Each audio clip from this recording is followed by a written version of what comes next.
Hi buddies, welcome to our channel Sports Jaga. It's exclusive. Delhi వేదికగా జరిగిన మ్యాచ్లో ఢిల్లీ ఎల్ఎస్జీపై ఘన విజయం సాధించింది. ఈ విజయంతో ఆర్ఆర్ ప్లేఆఫ్స్కి చేరింది. ఇదే ఒకరి విజయం మరొకరికి వరం అంటే.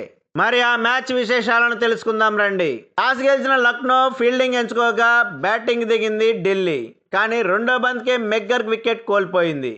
కానీ అభిషేక్ పోరల్ మాత్రం తన పవర్ హిట్టింగ్తో బౌలర్లపై విరుచుకుపడ్డాడు. షై హోప్తో కలిసి బౌండరీల మోత మోగించాడు.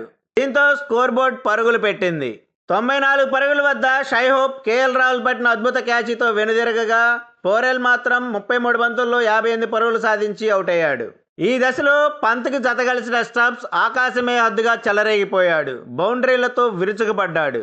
కేవలం 25 బంతుల్లోనే 57 రన్స్ చేయడంతో ఢిల్లీ 208 పరుగుల భారీ స్కోర్ సాధించింది. భారీ లక్ష్యంతో బరిలోకి దిగిన లక్నోకి ఇషాంత్ శర్మ షాక్ ఇచ్చాడు. తన అద్భుత బౌలింగ్తో వరుసబెట్టి వికెట్లు తీయడంతో 44 పరుగులకే 4 వికెట్లు కోల్పోయింది లక్నో. మరో ఎండ్లో పూరన్ మాత్రం విధ్వంసం సృష్టించాడు. 4లు 6ర్లతో అదరగొట్టాడు. కేవలం 27 బంతుల్లోనే 61 రన్స్ సాధించాడు. పూరన్ అవుట్ అయ్యాక ఆ బాధ్యత అర్షద్ ఖాన్ తీసుకున్నాడు. తను కూడా 6ర్లతో విరుచుకుపడ్డాడు. కానీ వరుసగా వికెట్లు పడడంతో టార్గెట్ని చేరుకోలేకపోయింది. చివరికి 189 పరుగులు సాధించి 19 పరుగుల తేడాతో ఓటమి చెందింది లక్నో.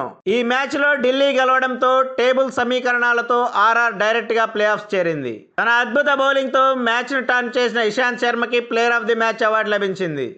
ఈ వీడియో మీకు నచ్చినట్లయితే లైక్ చేయండి, షేర్ చేయండి. ఇలాంటి మరిన్ని అప్డేట్స్ కోసం please subscribe our channel. Bell icon click చేయడం మర్చిపోకండి. Thank you buddies.